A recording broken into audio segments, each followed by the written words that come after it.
Hello students, welcome back to our YouTube channel High Marks Academy. In today's lecture, we will continue with biology, that is the second lecture of biology. Last lecture में हमने cover किया था plasma membrane क्या होती है, solutions क्या होते हैं और सॉल्यूशंस के टाइप्स क्या होते हैं. आज हम वहीं से आगे कंटिन्यू करने वाले हैं. एक प्रोसेस होता है सेल के अंदर जिसे हम कहते हैं एंडोसाइटोसिस. हमने लास्ट लेक्चर के अंदर प्लाज्मा मेम्ब्रेन के बारे में डिस्कस किया था. तो प्लाज्मा मेम्ब्रेन क्या होती है, हमने देखा था कि एक ऐसी मेम्ब्रेन है जो सेल को स्ट्रक्चर या शेप प्रोवाइड करती है और जो कि हर सेल के अंदर पाई जाती है. राइट, प्लाज्मा मेम्ब्रेन ऐसा एक मेम्ब्रेन है जो कि हर सेल में पाया जाएगा. दैट मीन्स ऐसा कोई सेल नहीं है जिसके अंदर प्लाज्मा मेम्ब्रेन ना हो. रीजन बीइंग, जो प्लाज्मा मेम्ब्रेन होती है वो सेल को स्ट्रक्चर या शेप प्रोवाइड करती है, तो उसके बिना किसी सेल का एग्जिस्ट करना इज नॉट पॉसिबल. अब जो प्लाज्मा मेम्ब्रेन होती है, it is not static in nature. Static का मतलब क्या होता है, एकदम स्टिल होना. It is dynamic in nature, वो फ्लूइड होती है. दैट मीन्स उसके अंदर कोई ना कोई फ्लूइडिटी है, मूवमेंट शो करती है. इसी की वजह से जो सेल्स होते हैं, कई सेल्स जो है उनके पास एक परफेक्ट स्टैटिक शेप नहीं होता, एक डेफिनेट शेप नहीं होता. जिसका एक एग्जांपल है अमीबा. तो अमीबा जो एक सेल है, क्योंकि जो प्लाज्मा मेम्ब्रेन है हमने देखा कि फ्लूइड होती है नेचर के अंदर. फ्लूइड मींस मूवेबल सी होती है वो, ठीक है. उसके पास एक लिक्विडी जो है प्रॉपर्टी होती है. तो उसी की वजह से जो प्लाज्मा मेम्ब्रेन है वो एक परफेक्ट शेप ना रख के डायनामिक स्टेट में होती है, अपनी शेप को चेंज कर सकती है. That is why we say that plasma membrane is fluid in nature. और इसी की वजह से जो सेल्स हैं उनके अंदर जो उनकी शेप है वो कई बार चेंज होती हुई देखी जाती है, इंस्टेड ऑफ अ डेफिनेट और रेगुलर शेप. इसका एक एग्जांपल होता है अमीबा, जो कि एक यूनिसेल्युलर ऑर्गेनिज्म है. ठीक है, यूनिसेल्युलर ऑर्गेनिज्म है और प्रोकैरियोट है. तो इसके अंदर क्या होता है एंडोसाइटोसिस के अंदर कि instead of going with the text, सबसे पहले हम देखेंगे एक बार डायग्राम के हेल्प से कि एंडोसाइटोसिस होता क्या है, then we will read the text. Suppose हम मान लेते हैं ये कोई अमीबा का सेल है. इसके अंदर हम मान लेते हैं कि कोई एक न्यूक्लियस है. न्यूक्लियस के साथ ही में आसपास में है some lysosomes. Okay, we will just write nucleus over here, NU will represent nucleus. Okay, अब अगर अमीबा के एनवायरनमेंट के अंदर कोई फूड है, लेट्स से अमीबा के आसपास का जो एनवायरनमेंट है वहां पर फूड पार्टिकल्स दिख रहे हैं, सराउंडिंग एनवायरनमेंट में अगर फूड पार्टिकल्स हैं, so how will amoeba engulf or internalize its food? These are the food particles which are present in the environment. अब होता क्या है, जैसे ही अमीबा के एनवायरनमेंट के अंदर फूड पार्टिकल्स होते हैं और ये सेंस करती है अमीबा, तो जो मेम्ब्रेन है वो अपना शेप चेंज करती है. किस तरह से शेप चेंज करती है, वो फूड पार्टिकल्स को एक तरह से सराउंड करने लगती है. Okay, it kind of tries to surround the food particles. ये वही न्यूक्लियस है. ओके, एंड अगेन लाइसोसोम्स पाए जाएंगे.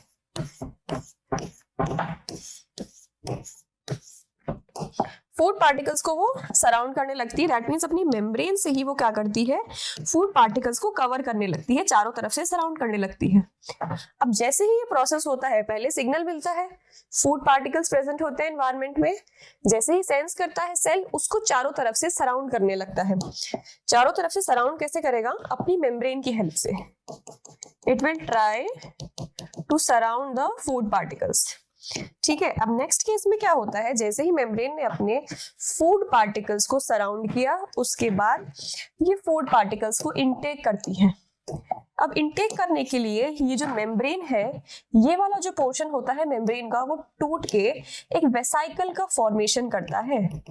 इतना पार्ट जो है वो टूट जाता है और सेल के अंदर चला जाता है in the form of a vesicle.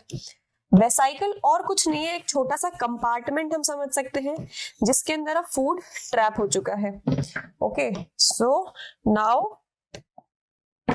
Nucleus cell के अंदर पाया ही जाएगा. जैसे ही जो फूड लिया है वो एक छोटे से कंपार्टमेंट के अंदर इंटरनलाइज हो जाएगा. That is called as the vesicle.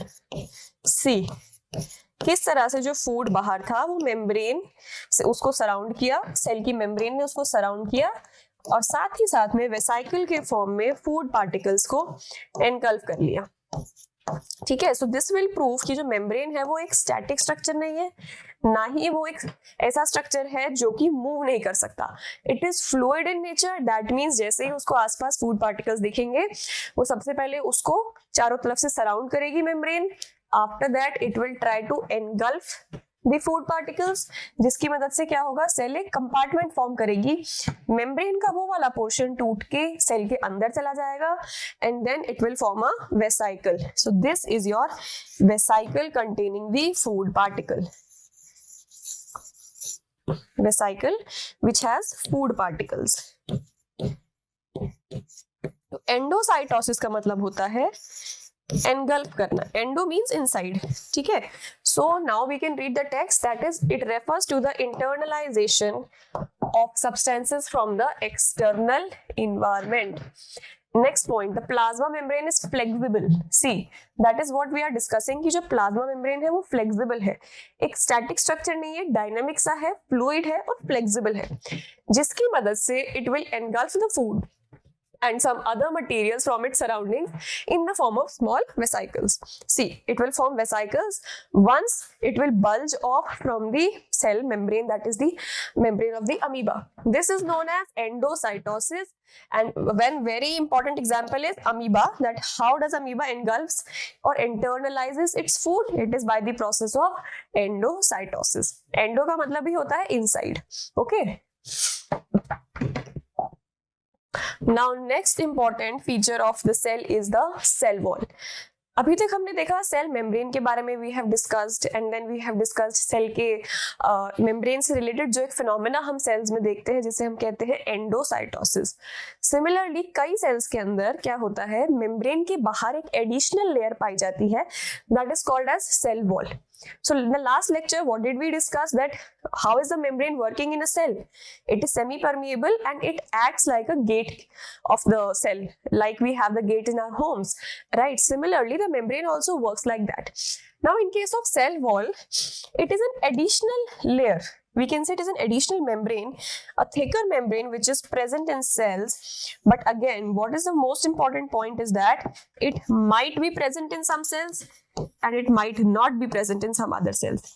Like हमने प्लाज्मा मेम्ब्रेन के बारे में ये डिस्कस किया था कि ये जो होती है ये हर तरह की सेल के अंदर पाई जाएगी, इसके बिना सेल एग्जिस्ट नहीं करेगा, राइट? पर जो प्लाज्मा मेम्ब्रेन के बाहर एक एडिशनल लेयर है जिसको हम कह रहे हैं सेल वॉल, ये जरूरी नहीं है कि हर सेल के अंदर पाई जाए. Cell wall may be present in some cells and it may be absent in some other cell. Okay, तो जिन सेल के पास सेल वॉल होती है हम कहते हैं कि इसमें सेल वॉल है, जिन सेल्स के अंदर नहीं होती है तो we say that they don't have cell wall, they only contain the plasma membrane. अब सवाल ये आता है कि why do we require the plasma membrane? Why do cells require plasma membrane? Reason being कि जो सेल वॉल होती है ना वो एक स्ट्रक्चर या रिजिडिटी प्रोवाइड करती है सेल्स को. तो ये नेसेसरी नहीं है कि हर सेल के अंदर पाया जाए. कोई जो सेल थिक है उसके पास हो सकता है सेल वॉल हो, और कई जो थिन सेल्स हैं या सॉफ्ट सेल्स हैं उनके पास सेल वॉल एब्सेंट होती है, राइट? तो सेल वॉल का एक इंपॉर्टेंट फीचर ये जो होता है that is that cell wall it acts as a rigid covering. Rigid covering, देखो रिजिड कवरिंग का मतलब क्या है, एक एडिशनल लेयर है जो रिजिडिटी मतलब जो स्टिफनेस या टफनेस प्रोवाइड करती है सेल को, that is because of the presence of cell wall. Again important point is that it protects the cell. कोई भी डैमेज है सेल को तो उसको प्रिवेंट करती है cell wall. It also provides structure and structural strength. Structure और structural strength का मतलब क्या है, एक पर्टिकुलर फ्रेमवर्क प्रोवाइड करना. फ्रेमवर्क मीन्स एक स्ट्रक्चर प्रोवाइड करना, और स्ट्रक्चरल स्ट्रेंथ मतलब उसको स्टिफ रखना, उसको रिजिड रखना, एंड प्रोटेक्ट करती है सेल को ताकि सेल जो है वो ब्रेक डाउन ना कर पाए, किसी भी एक्सट्रीम कंडीशन को भी वो सर्वाइव कर सके by the presence of cell wall. Like we discussed कि जो प्लाज्मा मेम्ब्रेन है ये हर तरह के सेल के अंदर पाई जाएगी. It will be found in all cells, but cell wall या तो प्रेजेंट हो सकती है कई सेल्स के अंदर या फिर ये एब्सेंट भी हो सकती है. यानी इट इज नॉट नेसेसरी कि जो हर सेल है वो सेल वॉल को कंटेन करेगा. तो जो सेल्स हैं जो प्लाज्मा सेल वॉल को कंटेन करते हैं उनके कुछ एग्जांपल्स हैं plant cells and fungi. Very important point and very important from the perspective of exams, because exam में कई बार वन लाइनर क्वेश्चन के अंदर ये पूछा जाता है कि which cell contains the cell wall, whether it is a plant cell, animal cell और fungal. Then the right answer will be plant cells and the fungi. Animal cells do not have cell wall, they lack cell wall or they are devoid of cell wall. Very very important point. और ये की differentiator point भी होता है when we define plant cells and animal cells, कि animal cell के अंदर क्या होता है, सेल वॉल एब्सेंट रहती है. Plant cells will contain the cell walls and fungi will also contain the cell wall. Now last time in the last class हमने ये डिस्कस किया था कि जो प्लाज्मा मेम्ब्रेन है वो बनी होती है फॉस्फोलिपिड से. Plasma membrane is made up of phospholipids and some proteins, phospholipids and proteins. Similarly, जो सेल वॉल है वो भी किसी ना किसी पॉलीसेकेराइड से मिलके बनी होती है. तो जो प्लांट की सेल वॉल होती है, it is made up of a polymer that is called as cellulose. जो सेल्यूलोज पॉलीमर है उससे मिलके बनी होती है प्लांट सेल की सेल वॉल. और जो फंजाई है, जो फंगल सेल्स हैं, उनकी जो सेल वॉल होती है वो जिस पॉलीमर से मिलके बनी होती है, it is called as chitin. So what you have to remember for cell wall is, cell wall क्या करती है, किसी भी सेल को रिजिडिटी, स्टिफनेस, स्ट्रक्चर और स्ट्रक्चरल स्ट्रेंथ प्रोवाइड करती है. साथ ही साथ इट इज नॉट कंपल्सरी कि हर सेल के अंदर सेल वॉल पाई जाए. कई सेल्स के अंदर सेल वॉल होती है, कई सेल्स में एब्सेंट होती है. जो सेल्स सेल वॉल रखते हैं they are plant cells and fungi, and in case of plant cells it is made up of cellulose, and in fungi it is made up of a polymer called as chitin. These are again very important points, that is why we have highlighted them. And animal cells, so they lack the cell wall altogether, they do not contain the cell wall. अब एक important point जो आता है, हमने cell wall के features के बारे में हमने बात करी अभी तक कि जो सेल वॉल होती है वो किस चीज में हेल्प करती है, स्ट्रक्चर हो गया, फ्रेमवर्क हो गया, या फिर स्ट्रेंथ प्रोवाइड करना, या रिजिडिटी प्रोवाइड करना, या स्टिफनेस प्रोवाइड करना. सेल वॉल का एक और इम्पॉर्टेंट फीचर होता है that is called as osmotic balance. Now what is osmotic balance? We will study this point in detail कि ऑस्मोटिक बैलेंस क्या होता है. It is again a very important point. Osmotic balance क्या होता है? सबसे पहले हम ये समझते हैं हाइपोटोनिक मीडियम या हाइपोटोनिक सॉल्यूशन क्या होता है. So for that, in the last lecture we discussed in detail कि हाइपोटोनिक सॉल्यूशंस या फिर हाइपोटोनिक मीडियम क्या होते हैं. हाइपोटोनिक सॉल्यूशंस और hypotonic medium, they are dilute solutions. हमने लास्ट लेक्चर के अंदर ये बात डिस्कस करी है कि जो हाइपोटोनिक होते हैं वो डाइल्यूट होते हैं.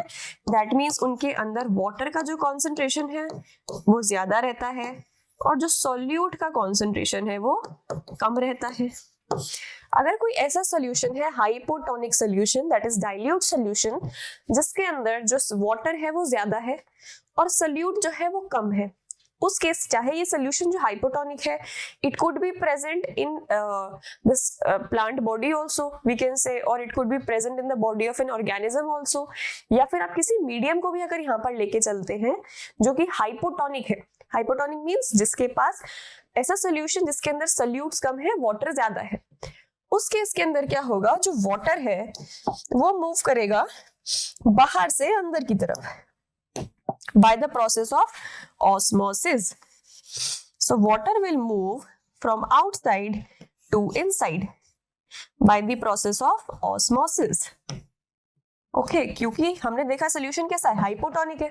हाइपोटोनिक मींस ऐसा सोल्यूशन जो कि डाइल्यूट है, जिसके पास वाटर ज्यादा है और सोल्यूट्स की कॉन्सेंट्रेशन कम है. ये हाइपोटोनिक सोल्यूशन चाहे आप मीडियम को बात कर लें या फिर आप किसी बॉडी की बात कर लें, उस केस के अंदर अगर वाटर ज्यादा है, सोल्यूट कम है, तो water will move inside the cell and the cell will swell up. Cell जो है वो स्वेल हो जाएगा, उसका साइज थोड़ा सा बढ़ जाएगा. इन दैट केस क्या होगा, जो सेल बढ़ जाएगा उसका साइज या सेल जो स्वेल अप हो जाएगा, तो सेल की मेम्ब्रेन का साइज देखो थोड़ा सा ऐसा हो जाएगा, यानी थोड़ा बड़ा हो जाएगा. So the red one is the membrane जो कि ऑस्मोसिस के बाद हुई है, यानी साइज जो है सेल का वो थोड़ा सा बढ़ गया है. अब जैसे ही सेल का साइज बढ़ेगा तो सेल में बर्स्ट होने के चांसेस रहते हैं. ओके, फॉर एग्जांपल अगर आपके पास कोई बलून है ये बिल्कुल सेम प्रोसेस है like you fill the balloon with the water. तो उस केस के अंदर अगर आपने बलून में पानी भर दिया, सो व्हाट कैन हैपन, अगर आपने एक लिमिट से ज्यादा पानी भर दिया है then balloon might burst, right. और अगर आप सारा पानी बलून का रिलीज कर देते हैं, इन that case balloon will shrink. तो जैसे अगर आपने बलून में पानी भर दिया, उसका साइज इंक्रीजेस, तो उसमें बर्स्ट होने के चांसेस रहते हैं। सिमिलरली अगर सेल के अंदर पानी ज्यादा आ जाएगा तो सेल के बर्स्ट होने के चांसेस बढ़ जाते हैं। उस केस में जैसे सेल का साइज बड़ा हुआ और अगर सेल के पास कोई सेल वॉल नहीं है तो सेल बर्स्ट हो सकता है।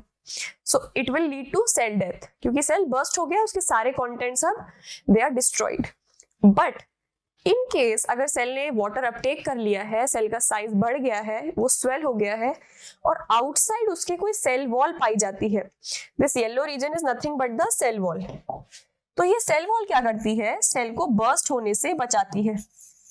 अब ये बचाती कैसे है, we have to understand this mechanism, right.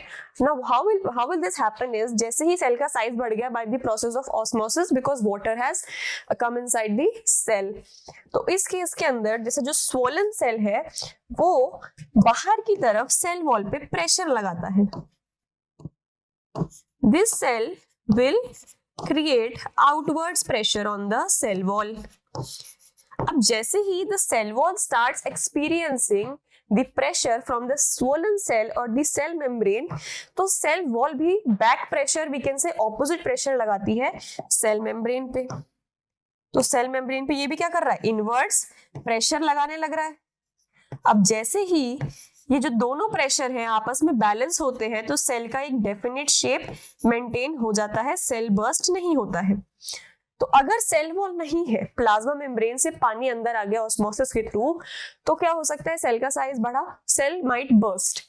But अगर एक एडिशनल लेयर है उसके बाहर, जिस केस के अंदर सेल वॉल है यहाँ पे, तो जैसे ही जो सेल है उसने पानी लिया इन्वायरमेंट से, सेल का साइज बढ़ा, तो सेल क्या करेगा, मेम्ब्रेन जो है वो सेल वॉल पे प्रेशर लगाता है और सेल वॉल वापस से ऑपोजिट प्रेशर लगाती है मेम्ब्रेन पे। और जब ये दोनों प्रेशर बैलेंस हो जाते हैं तो उस केस के अंदर जो सेल है उसका साइज इंटैक्ट रहता है, सेल बर्स्ट नहीं होता है।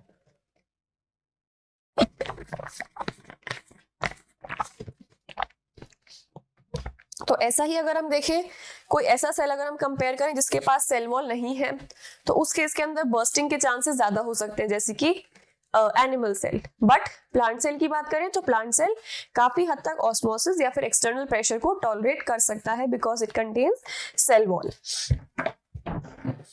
Now we will move on to the next topic, that is plasmolysis. Again plasmolysis एक बहुत इंपॉर्टेंट फीचर है जो कि प्लांट सेल्स में देखा जाता है। प्लांट सेल्स में देखा जाता है और हमको याद करने का ट्रिक क्या है, पी से प्लाज्मोलाइसिस है और पी से ही होता है प्लांट सेल्स, ठीक है। तो आपको ये ध्यान रखना है, जो प्लाज्मोलाइसिस करके फिनोमेना है ये देखा जाता है प्लांट सेल्स के अंदर। Like we studied internalization of food in amoeba by the process of endocytosis, वो एक फिनोमेना होता है सेल मेम्ब्रेन का। सिमिलरली प्लाज्मोलाइसिस हमको देखने को मिलता है प्लांट सेल्स में। और again we will just look at how this process takes place with the help of an example and diagram so that it becomes easier to understand. Suppose ये कोई plant cell है, उसके पास है कोई cell wall, like we discuss in the previous slide also कि plant cell के पास cell wall होती है and it is made up of cellulose. Plasma cell wall आ गई प्लांट सेल की, इसके अंदर हमने देखा ये है सेल मेम्ब्रेन, ठीक है। Inside we will just make a nucleus and other organelles भी है यहाँ पर। For the time being I am just representing the organelles with the help of small dots, ठीक है। तो ये हमारा प्लांट सेल है, प्लांट सेल की सेल वॉल है ये वाली, white is representing the cell wall, orange वाला येलो वाला is representing the cell membrane, और बाकी का कंपोनेंट जो है वो अभी हमें समझना है कि न्यूक्लियस है और सेल ऑर्गेनल्स है, जो कि एज ऑफ नाउ हमारे फोकस में नहीं है। हमें प्लाज्मोलाइसिस क्या होता है इस फिनोमेना को अच्छे से पढ़ना है, तो उसके लिए हमने ये समझ लिया प्लांट सेल की जो बेसिक फीचर्स हमें ध्यान में रखने हैं अभी। This is a plant cell. अब अगर क्या होता है, प्लांट सेल अगर उसमें से वाटर का लॉस हो जाता है, वी कैन राइट -H2O और we can say water loss. अगर प्लांट सेल में से वाटर का लॉस हो जाता है by the process of osmosis, अगर प्लांट सेल में से वाटर का लॉस हो रहा है by the process of osmosis, उस केस के अंदर क्या होगा, सेल से जो वाटर है वो बाहर की ओर मूव करने लगेगा। ठीक है, सेल से जो पानी है वो लॉस होता जाएगा by the process of osmosis. यही होगा ना, because in case of osmosis we know that water moves from a region of higher to a region of lower concentration through a semi permeable membrane. तो अगर cell के अंदर ज्यादा पानी है, एटमॉस्फेयर में या इन्वायरमेंट में कम पानी है, तो जो पानी है सेल के अंदर वाला, it will move towards the external environment bye the process of osmosis. अब जैसे ही जो सारा वाटर कंटेंट है सेल का वो बाहर की तरफ मूव करता है, तो उस केस के अंदर जो सेल का साइज है वो श्रिंक हो जाता है। ठीक है, वाटर जो भी इधर प्रेजेंट है मेम्ब्रेन के अंदर, जितना भी एनक्लोज्ड वाटर है, जैसे ही वो सेल के बाहर मूव करने लगता है, तो जो सेल है और जो सेल के कंपोनेंट्स हैं वो सारे मेम्ब्रेन के साथ श्रिंक हो जाते हैं और एक कॉर्नर में आ जाते हैं। ओरिजिनली सेल का अपना खुद का साइज होता है, उसके अंदर काफी सारे ऑर्गेनल्स हैं, उसके अंदर वाटर कंटेंट भी है, साइटोप्लाज्म भी है, बट जैसे ही वाटर का लॉस हो रहा है उस केस के अंदर क्या होता है, सेल का जो साइज है वो छोटा हो जाता है, सेल के जो कंपोनेंट्स है अलोंग विद द मेम्ब्रेन वो श्रिंक हो जाते हैं, कॉन्ट्रैक्ट हो जाते हैं, और सेल वॉल से दूर they accumulate at a certain point. We will just see how does this happen। ये सेल वॉल है प्लांट सेल की, ये अभी भी इंटैक्ट है, this is the cell wall, इस पे कोई फर्क नहीं पड़ रहा है अभी एज सच। जैसे ही हमने देखा प्लाज्मोलिसिस हुआ, यानी सेल का वाटर लॉस हुआ सेल से, तो उस केस के अंदर जो सेल मेम्ब्रेन है वो अपने सारे कंपोनेंट्स लेके श्रिंक हो जाती है और एक छोटे से पोर्शन में जाके इट काइंड ऑफ अक्यूमुलेट्स। तो पहले इफ वी कंपेयर, जो मेम्ब्रेन थी उसने पूरा region, it was covering the entire region of the cell and outside was the cell wall. अब क्या हो गया इस केस के अंदर, जो मेम्ब्रेन थी वाटर लॉस के बाद जो सारा मेम्ब्रेन था वो श्रिंक हो गया, इट हैज जस्ट कॉन्ट्रैक्टेड और वो सारा श्रिंक होके एक स्पेसिफिक पोर्शन में आके इट हैज सेटल्ड डाउन, और outside there is cell wall. तो ये जो सेल हुआ इसके अंदर वाटर लॉस हुआ and this is also called as the plasmolized plant cell, plasmolized plant cell। So these were the important features of plasmolysis, and now we can read the text that it is the loss of water from the plant by the process of osmosis which leads to the shrinkage or contraction of the cell contents away from the cell wall. This is a very important point and happens in plant cells. I hope this is clear, and now we will move to the next topic, which is the cytoplasm. So till now what we have covered is cell membrane, cell wall, endocytosis and plasmolysis, and we have also seen where do these phenomena of endocytosis and plasmolysis take place. Now we have to move to the next topic, that is the cytoplasm. So cytoplasm actually क्या है, कोई organelle नहीं है एक तरह का। We can say that cytoplasm is nothing but a kind of fluid that is present inside the cell. So now how is it present and what does it help, how does it provide any kind of help to the cell, we have to study that portion. So अगर हम देखें कोई cell है, we know the cell will always contain a cell membrane or the plasma membrane, cell membrane, or we can also write plasma membrane. Additionally, some cells may contain a cell wall also. I am just going to show this as a dotted structure, क्योंकि cell wall है ये, और cell wall कई sales में हो सकती है, कई सेल्स में एब्सेंट हो सकती है, पर इसका मतलब ये नहीं है कि जो सेल वॉल है वो डॉटेड स्ट्रक्चर में कहीं पाई जाएगी।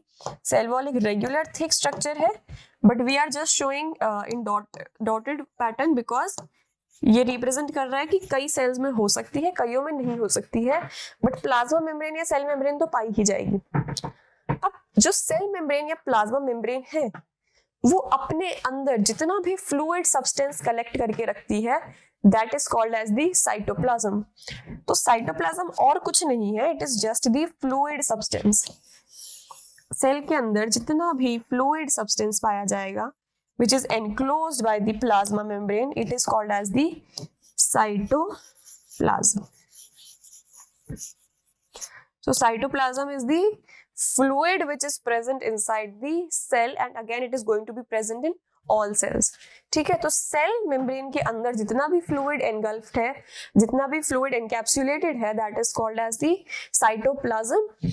एंड अगेन जो फर्स्ट पॉइंट है यही एक्सप्लेन कर रहा है that fluid content enclosed by the plasma membrane is called as the cytoplasm.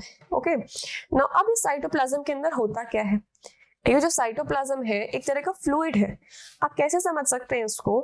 For example, आप कोई पुडिंग है, पुडिंग के अंदर बहुत सारे ड्राई फ्रूट्स होते हैं, so that pudding is your cytoplasm and all the dry fruits of different kinds will be your cell organelles or some biomolecules.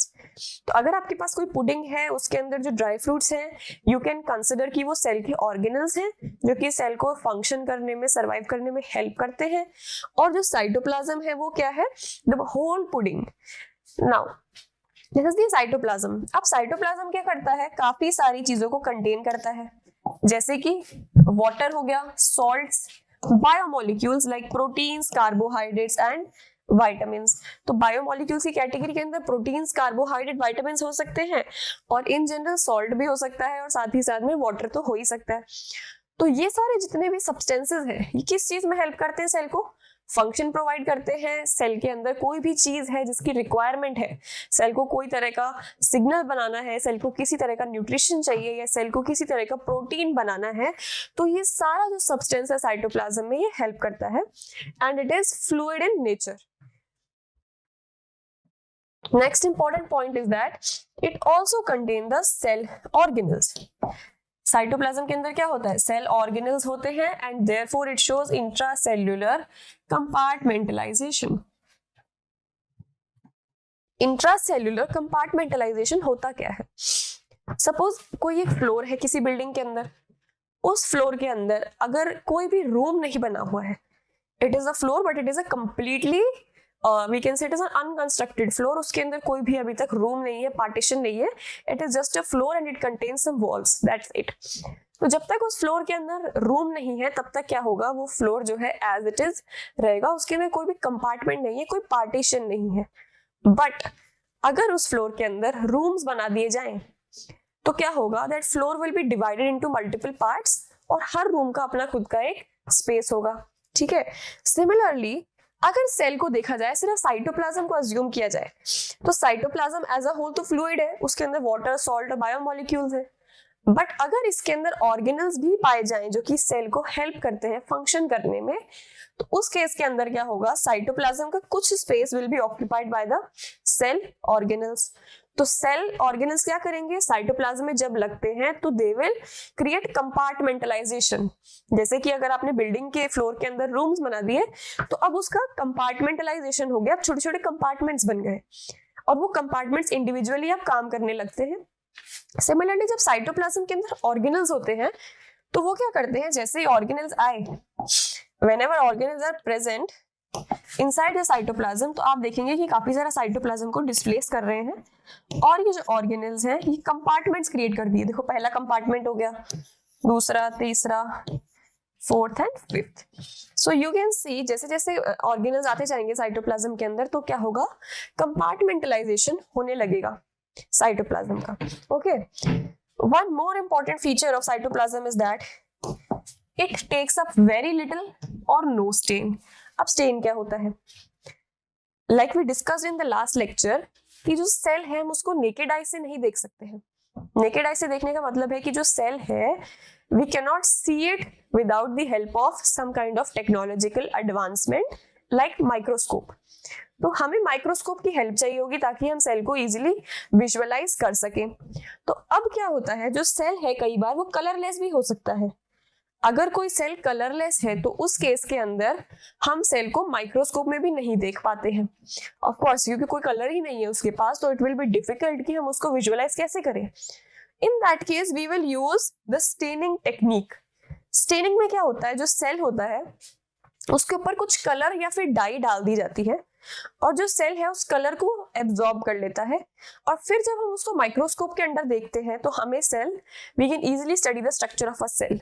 ठीक है, तो stain is nothing but we can say coloured dye which will help in visualising the cell, because cell क्या करता है, उस die को absorb कर लेता है, उस कलर को एब्जॉर्ब कर लेता है, फिर माइक्रोस्कोप में हम जब देखते हैं we can easily identify the cell and the structure of the cell. अब जो साइटोप्लाज्म है, ये बताना चाहते हैं हम कि जो साइटोप्लाज्म है वो या तो स्टेन नहीं लेता या बहुत कम स्टेन लेता है। मतलब जो डाई है, जो कलर्ड सोल्यूशन है, साइटोप्लाज्म उसको या तो एब्जॉर्ब नहीं करता या फिर बहुत ही हल्का सा करता है। ठीक है, तो जब भी आप सेल को स्टेन करने की कोशिश करेंगे तो cytoplasm will either take very little stain और it will not take any stain at all. And the types of stain, जो कलर्स या जो डाइज या जो स्टेन हम यूज कर सकते हैं विजुअलाइज करने के लिए, they are safranin, methylene blue and iodine. But cytoplasm usually उसको एब्जॉर्ब नहीं करता है। Absorption is mostly done by some organelles और we can say the cell membrane and the cell wall also. Okay, now we have to start with the next important organelle, that is nucleus. So from now onwards we will start discussing organelles one by one. तो उसमें जो सबसे पहली organelle को हम discuss करने वाले हैं that is the nucleus.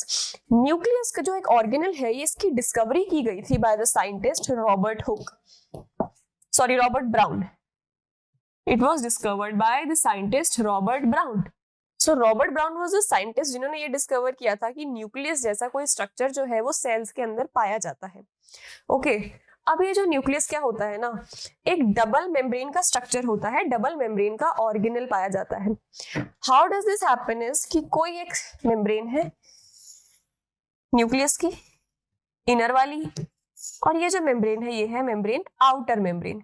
So we can write that this is the inner membrane and this one is the outer membrane. So what we have learned about the nucleus is that nucleus जो एक organelle है, ये discover किया था by the scientist Robert brown, और एक double membrane का structure है, मतलब एक इनर मेम्ब्रेन होगी, एक आउटर मेम्ब्रेन होगी। साथ ही साथ ये जो दो मेम्ब्रेन्स होती हैं ये न्यूक्लियर को एक पर्टिकुलर स्ट्रक्चर देने में हेल्प करती हैं। Okay, now nucleus we also call it as the brain of the cell or we can also call it is the center of the cell.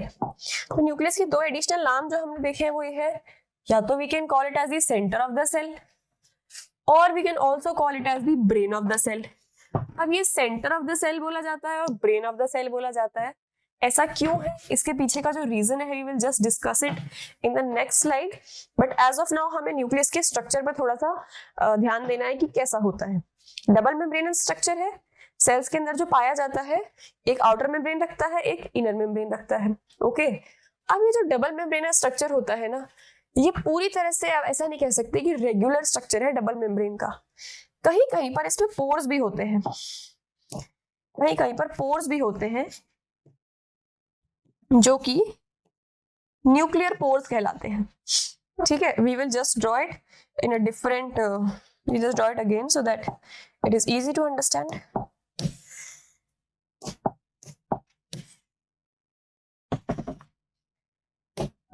तो दो मेम्ब्रेन का स्ट्रक्चर है,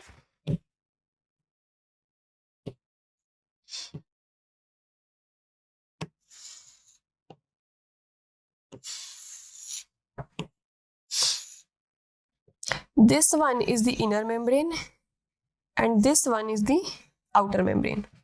Okay, अब ये इनर मेम्ब्रेन जो outer membrane है, nucleus हमने देखा दो मेम्ब्रेन का स्ट्रक्चर है, पूरी तरह से रेगुलर नहीं है, कहीं कहीं पर पोर्स भी पाए जाते हैं। पोर्स मतलब कि वी कैन से ये जो पोर्स है या फिर जहां पर ऐसे पोर्शन है जहां पर मेम्ब्रेन रेगुलर नहीं है, मेम्ब्रेन कंटिन्यूअस नहीं है, they are called as the nuclear pores. अब ये जो न्यूक्लियर पोर्स होते हैं इनका काम क्या होता है, ये हेल्प करते हैं मटीरियल का एक्सचेंज कराना। These are the nuclear pores.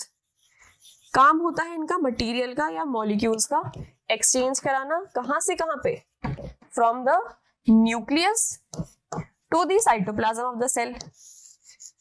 जैसे हमने देखा था प्लाज्मा मेम्ब्रेन क्या करती है, exchange of molecules from interior of the cell to the exterior of the cell. वैसे ही जो न्यूक्लियस मेम्ब्रेन होती है, न्यूक्लियर मेम्ब्रेन वो हेल्प करती है मटेरियल्स का एक्सचेंज न्यूक्लियस के और साइटोप्लाज्म के बीच में। तो न्यूक्लियस का मटेरियल बाहर भी जा सकता है और बाहर से कोई मटेरियल न्यूक्लियस के अंदर भी आ सकता है। So nuclear membrane is not regular, we can say it is not continuous. ये क्या होती है, कहीं कहीं पर पोर्स कंटेन करती है and this pores help in the transport और exchange of molecules from the nucleus to the cytoplasm और we can say from cytoplasm to the nucleus. Okay, now हमने पिछली स्लाइड में एक इंपॉर्टेंट पॉइंट डिस्कस किया था कि जो न्यूक्लियस है उसको ब्रेन ऑफ द सेल कहा जाता है या फिर we can also call it as the centre of the cell. अब हम ये रीजन जानेंगे कि ऐसा क्यों कहा जाता है। तो जो न्यूक्लियस है, एक बार हम उसका स्ट्रक्चर बना लेते हैं। कुछ दो मेम्ब्रेन का स्ट्रक्चर है न्यूक्लियस, और बीच बीच में न्यूक्लियस के पोर्स होते हैं।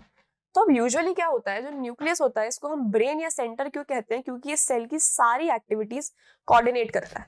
सेल को किसी चीज की जरूरत है उसको सिंथेसाइज करना, सेल के अंदर फूड लेना है तो कैसे लेना है, सेल को अगर कोई वेस्ट मटेरियल एक्सक्रीट करना है तो कैसे करना है, सेल को अपने पास वाले सेल से कम्युनिकेट करना है तो कैसे करना है, या सेल को कोई मॉलिक्यूल है एक्सटीरियर से इंटीरियर लेना है तो वो कैसे लेना है, and so many other functions they are controlled by the nucleus. So that is why nucleus is called as the brain or the center of the cell, because ये सेल के सारे खुद के फंक्शंस और सेल के environment से कैसे interact करना है वो सब कंट्रोल करता है न्यूक्लियस। अब जो न्यूक्लियस है इसके पास क्रोमोसोम्स प्रेजेंट होते हैं। Nucleus contains chromosomes. अब क्रोमोसोम क्या होता है हमें ये जानना जरूरी है। क्रोमोसोम एक्चुअली जो होता है वो बना होता है डीएनए एंड प्रोटीन से मिलके। वी विल ऑल्सो नो कि क्या काम करता है, बट एज ऑफ नाउ हमें पहले ये समझना है कि जो सेल है उसके अंदर न्यूक्लियस है जो कि दो मेम्ब्रेन का स्ट्रक्चर है, उसके अंदर पाया जाता है क्रोमोसोम और क्रोमोसोम मिलके बना होता है डीएनए एंड प्रोटीन से। तो अब ये क्रोमोसोम करता क्या है, before that we will just take a small example. हम लोग ये देखते हैं कि if we look at ourselves, तो हम देखते हैं हमारी कुछ जो है क्वालिटीज, हमारे कुछ फीचर्स जो हैं वो हमारे पेरेंट्स से रिजेंबल करते हैं, हमारे पेरेंट्स से उनके पेरेंट्स से रिजेंबल करते हैं। या if we look in general कोई भी स्पीशीज है तो वो स्पीशीज हमेशा जो उसके प्रोजेनी होते हैं वो एक दूसरे से रिलेटेड होते हैं, राइट। तो ऐसा क्यों होता है कि फॉर एग्जाम्पल किसी पेरेंट के जो हेयर है ब्लैक है तो उसकी जो प्रोजेनी है या उनके जो ऑफस्प्रिंग्स हैं या उनके जो नेक्स्ट जनरेशन है उनमें भी जो ब्लैक कलर के हेयर पाए जा रहे हैं। या फिर अगर कोई पेरेंट है जिनकी आईज है ब्राउन कलर की तो उनके जो ऑफस्प्रिंग है या नेक्स्ट जनरेशन है उनकी आईज भी पाई जा रही है ब्राउन कलर की। ये सब जो कंट्रोलिंग फैक्टर्स होते हैं they are done by the help of chromosomes. और क्रोमोसोम्स क्या है एक्चुअली में deoxyribonucleic acid DNA plus protein से मिलकर बना हुआ है क्रोमोसोम। तो क्रोमोसोम हम ऐसा कह सकते हैं वो कंट्रोलिंग फैक्टर है, डिसाइडिंग फैक्टर है जो कि क्या कंट्रोल कर रहा है, फीचर्स, या फिर जो कि हमारी इनहेरिटेंस को कंट्रोल कर रहा है। इनहेरिटेंस मतलब एक जनरेशन नेक्स्ट जनरेशन से कैसे अपने कैरेक्टरिस्टिक्स को पास करती है, that is called as inheritance. तो वो सब कंट्रोल करने के लिए होता है सेल के अंदर क्रोमोसोम जो कि थ्रेड लाइक स्ट्रक्चर है और पाया जाता है न्यूक्लियस के अंदर, ठीक है। So for the time being we are going to draw the diagram like nucleus है, न्यूक्लियस के अंदर ऐसे क्रोमोसोम्स पाए जाते हैं। न्यूक्लियस विल कंटेन क्रोमोसोम्स और ह्यूमंस के अंदर पाए जाते हैं 23 पेयर्स ऑफ क्रोमोसोम्स।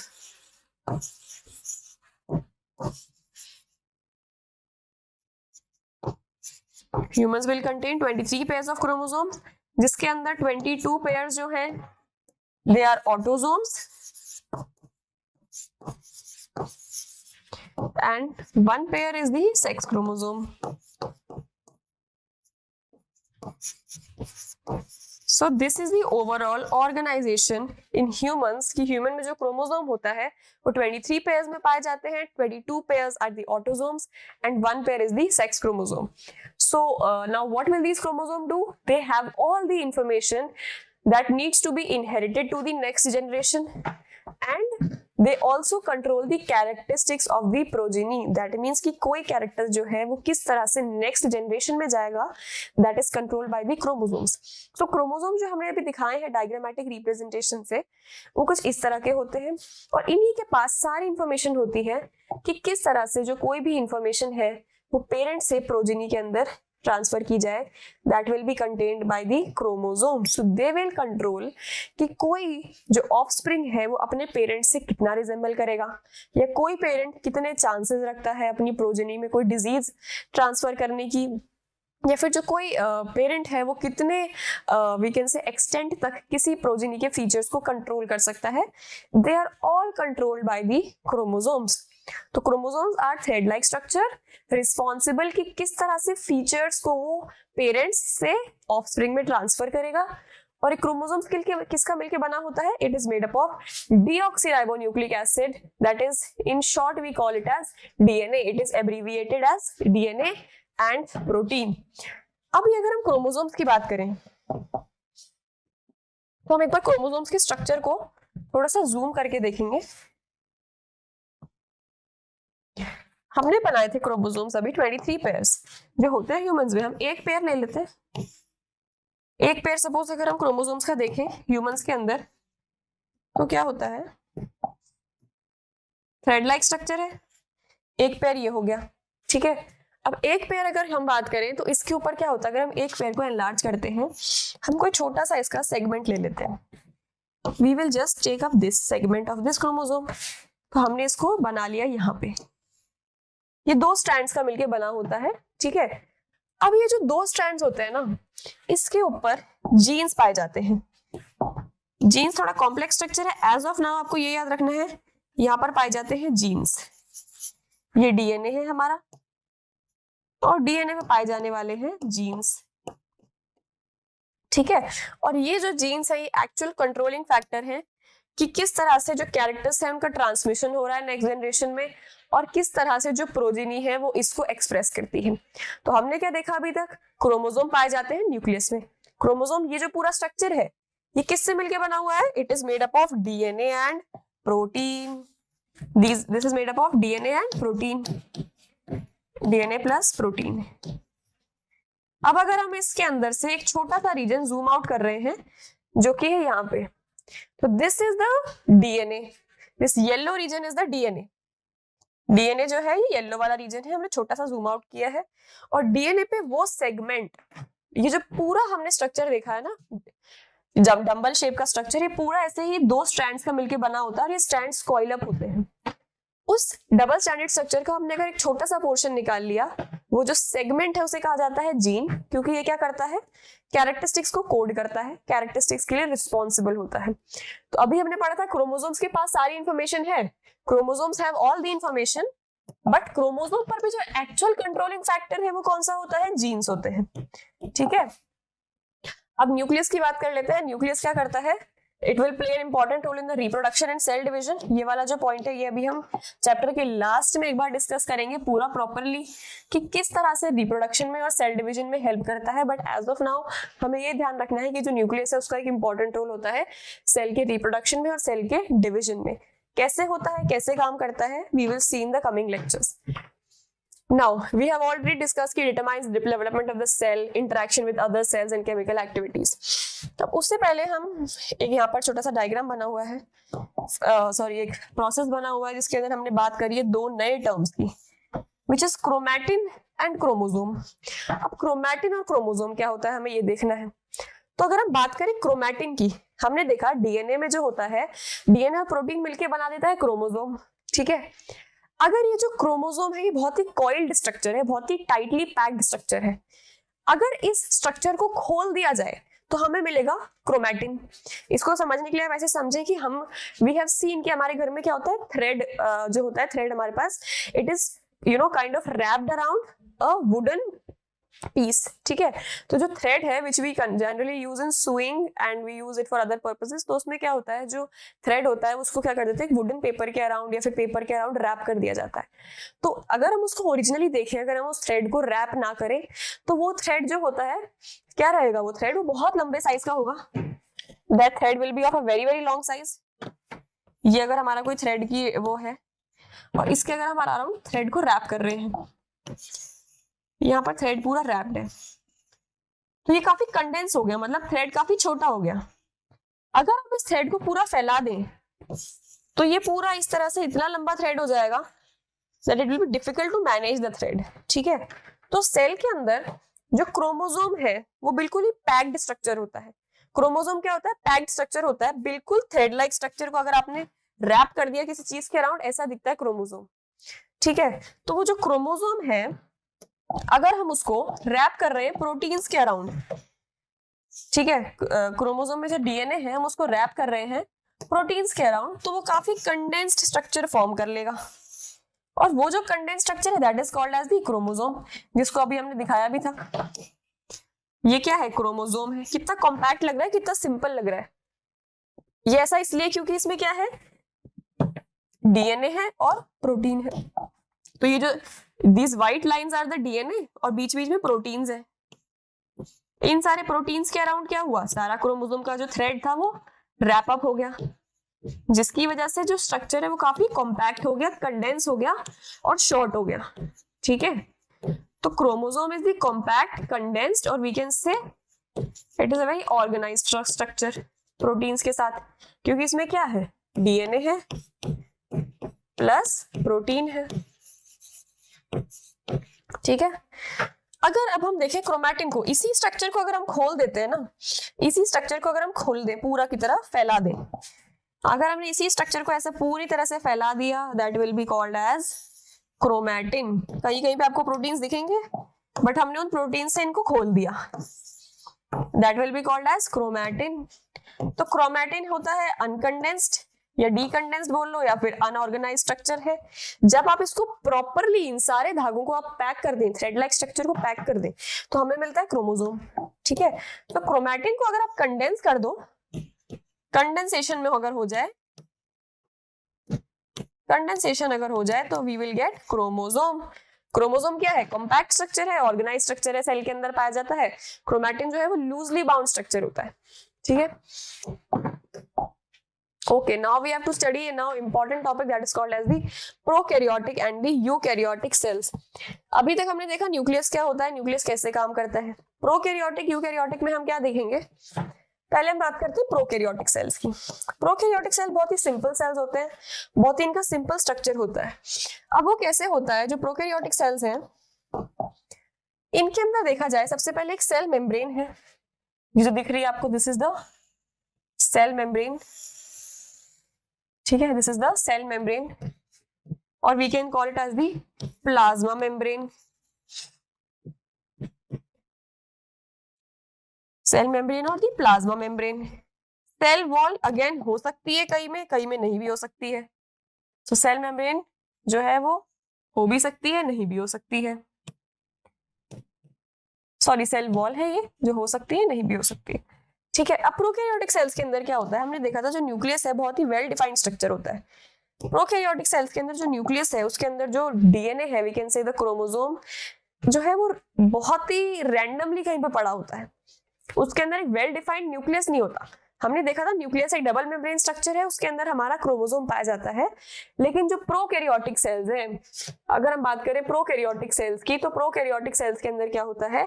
एक वेल डिफाइंड न्यूक्लियस नहीं पाया जाता। तो जो उनका डीएनए होता है या क्रोमोसोम होता है वो रैंडमली कहीं पे पाया जाता है। ऐसे स्ट्रक्चर में कहीं पाया जाता है, जिसको क्या नाम दिया जाता है? Nucleoid. It is called as nucleoid. This will be called as nucleoid, यानी nucleus like. It is not true nucleus. Double membrane structure भी नहीं है, ना ही कोई इसके अंदर प्रॉपर क्रोमोसोम का ऑर्गेनाइजेशन है। इसके अंदर क्या है? साइटोप्लाज्म है, मेम्ब्रेन तो है ही ऑफ कोर्स, साइटोप्लाज्म है ही, वॉल हो सकती है, नहीं हो सकती है, बट न्यूक्लियोइड जो है वो रैंडम जो है डीएनए वैसा पाया जाएगा। ठीक है, रैंडमली जो डीएनए है कॉइल्ड अप होके एक जगह पे पाया जाएगा, जिसको हम कह देते हैं न्यूक्लियोइड।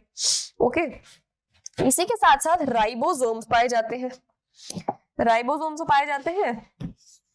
राइबोसोम्स क्या होते हैं ये अभी हम आगे वाले लेक्चर्स में डिस्कस करने वाले हैं। एज ऑफ नाउ अभी हम ये समझ सकते हैं कि जो राइबोसोम्स होते हैं ना, they help in the protein synthesis. They help in the protein synthesis. These are the ribosomes. ये सेल को प्रोटीन्स बनाने में हेल्प करते हैं। और 70S टाइप के जो राइबोसोम्स हैं वो पाए जाते हैं प्रोकैरियोटिक सेल्स के अंदर। तो राइबोसोम 70S वाला पाया जाता है प्रोकैरियोटिक सेल के अंदर, सेल को हेल्प करता है प्रोटीन्स बनाने में, और इसीलिए राइबोसोम को कहा जाता है protein factory of the cell. Okay, बाकी इसके अंदर कोई भी ऑर्गेनेल नहीं प्रेजेंट होता है, इसके अंदर है कोई भी ऑर्गेनेल नहीं है सिवाय राइबोसोम के, जो कि 70S वाला होता है। और न्यूक्लियोइड पाया जाता है जो कि ट्रू न्यूक्लियस नहीं है, ना तो कोई ऑर्गेनेल है, ना ही कोई मेम्ब्रेन बाउंड ऑर्गेनेल है, ना ही कोई वेल डिफाइंड न्यूक्लियस है, और जो जेनेटिक मटेरियल है that is found as a nucleoid. Eukaryotic cells को कहा जाता है ट्रू सेल्स। ठीक है, यूकैरियोटिक सेल्स बिल्कुल ही ट्रू सेल्स होते हैं क्योंकि बिल्कुल परफेक्ट सेल्स होते हैं। इनके पास बहुत ही अच्छा न्यूक्लियस पाया जाता है, पहले तो डबल मेम्ब्रेन का न्यूक्लियस है, ठीक है, वेल डिफाइंड न्यूक्लियस है। उस न्यूक्लियस के अंदर अभी हम देखेंगे पिछली स्लाइड के अंदर क्रोमोसोम्स पाए जाते हैं, ठीक है। अब सेल मेम्ब्रेन तो ऑफ कोर्स है ही बाहर की ओर, ठीक है, सेल मेम्ब्रेन प्रेजेंट है ही। सेल वॉल अगेन हो सकती है, नहीं भी हो सकती है, ये सेल टू सेल वेरी करेगा। सेल मेम्ब्रेन हो सकती है, सॉरी सेल वॉल हो सकती है, नहीं हो सकती है, सेल टू सेल वेरी करेगा। साइटोप्लाज्म है ही, न्यूक्लियस है, न्यूक्लियस बहुत ही अच्छे से डिफाइंड है, बहुत ही प्रॉपर्ली दिखता है, और बीच में क्रोमोसोम्स पाए जाते हैं। अब इसके आसपास काफी सारे ऑर्गेनेल्स भी पाए जाते हैं। हमने देखा प्रोकैरियोटिक सेल्स के अंदर कोई भी ऑर्गेनेल नहीं है, अभी हम देखेंगे कि इसके अंदर काफी सारे ऑर्गेनेल्स पाए जा रहे हैं, जैसे कि यहाँ पर आपको दिखेगा एंडोप्लाज्मिक रेटिकुलम, उसके आसपास आपको दिखेंगे गोल्गी बॉडीज, ठीक है, उसके बाद आपको दिखेगा माइटोकॉन्ड्रिया, ये सब हमें डिटेल में देखना ही है। उसके बाद हमें मिल जाएगा क्लोरोप्लास्ट अगर प्लांट सेल है तो, लाइसोसोम्स आपको दिखेंगे, कुछ आपको वेसाइकल्स दिखेंगी। Okay, so all these different features, यहाँ पर स्मूथ एंडोप्लाज्मिक भी हो सकता है, रफ एंडोप्लाज्मिक भी हो सकता है, and these are the Golgi bodies, mitochondria हो सकता है, क्लोरोप्लास्ट भी हो सकता है अगर है यहाँ पर तो। So these are the different features जो कि आपको यूकैरियोटिक सेल में देखने को मिलेंगे। This is just a rough diagram. We don't have to go by this one because we are just understanding कि प्रोकैरियोटिक यूकैरियोटिक का बेसिक फ्रेमवर्क कैसा होता है, हर ऑर्गेनेल कैसा दिखता है, और एक एक ऑर्गेनेल के proper features we are going to cover it in the next topics also. Now very important slide, that is prokaryotic and eukaryotic के बीच के डिफरेंसेस क्या होते हैं, कैसे काम करते हैं। So first we will start with the prokaryotic cells. Prokaryotic में प्रो का मतलब होता है प्राइमरी और प्रिमिटिव, एंड कैरियन का मतलब होता है न्यूक्लियस। तो प्रोकैरियोटिक सेल्स मतलब कि वो सेल्स जिनके अंदर प्रिमिटिव सेल्स है, ठीक है, कैरियन का मतलब न्यूक्लियस है, प्रो का मतलब प्रिमिटिव है, मतलब प्रिमिटिव सेल जो कि पहले आ गए थे, बहुत ही we can say they are very simple cells, complex नहीं होते बिल्कुल भी नेचर में, पहले आ गए थे ऑफ कोर्स क्योंकि ज्यादा डेवलपमेंट इनमें हुआ नहीं, तो बहुत ही प्रिमिटिव है और बहुत ही सिंपल तरह के सेल हैं। साइज भी इनका बहुत छोटा होता है, 1 से 10 माइक्रोमीटर के बीच में, जिसमें 1 माइक्रोमीटर की जो रेंज होती है इट इज 10⁻⁻⁶ मीटर, ठीक है। देन कोई मेम्ब्रेन बाउंड ऑर्गेनेल्स नहीं है, हमने देखा पिछली स्लाइड में कि कोई भी इसके अंदर ऑर्गेनेल ही नहीं पाया जाता है, मेम्ब्रेन बाउंड तो बहुत दूर की बात है। साइटोप्लाज्मिक कंपार्टमेंटलाइजेशन नहीं है, क्यों नहीं है, ऑफ कोर्स क्योंकि कोई इसके अंदर ऑर्गेनेल नहीं है, because we can write because no organelles, ठीक है। undefined nuclear region is called as nucleoid, जो हमने लास्ट स्लाइड में देखा था, and no nuclear membrane, एक ही क्रोमोसोम पाया जाता है। इसके एग्जांपल्स हैं bacteria and blue green algae, important examples. Eukaryotic cells में आते हैं हमारे plant cells, animal cell, fungi and protozoa. अब यूकैरियोटिक सेल्स की बात करें तो ये होते हैं ट्रू सेल्स, इनके पास क्या होता है, वेल डिफाइंड न्यूक्लियस होगा, 2 मेम्ब्रेन वाला, उसके बाद सारे ऑर्गेनेल्स होंगे। अगर ऑर्गेनेल्स होंगे तो ऑफ कोर्स साइटोप्लाज्मिक कंपार्टमेंटलाइजेशन भी देखने को मिलेगा, ठीक है। वेल डिफाइंड न्यूक्लियस है, न्यूक्लियर मेम्ब्रेन है, ऑर्गेनेल्स हैं सारे, साइटोप्लाज्मिक कंपार्टमेंटलाइजेशन है, एक से ज्यादा क्रोमोसोम है, लाइक वी डिस्कस्ड, ह्यूमन में देखा जाए तो 23 पेयर्स पाए जाते हैं, और साथ ही साथ साइज जो है वो लार्ज होता है, 5 से 100 माइक्रोमीटर का साइज होता है। This is very obvious because अगर किसी सेल के अंदर हम ऑर्गेनल्स को भरेंगे तो ऑफ कोर्स उसका साइज क्या होगा, बढ़ता जाएगा, और अगर किसी सेल के अंदर ऑर्गेनल्स नहीं होंगे तो सेल का साइज ऑफ कोर्स कम रहेगा, जो कि प्रोकैरियोटिक सेल्स के अंदर देखा जाता है। Now we come to the last slide, that is prokaryotic and eukaryotic के एग्जाम्पल्स क्या होते हैं। प्रोकैरियोटिक सेल में आप बैक्टीरिया ले सकते हैं, ब्रोगलीन, एल्गी ले सकते हैं।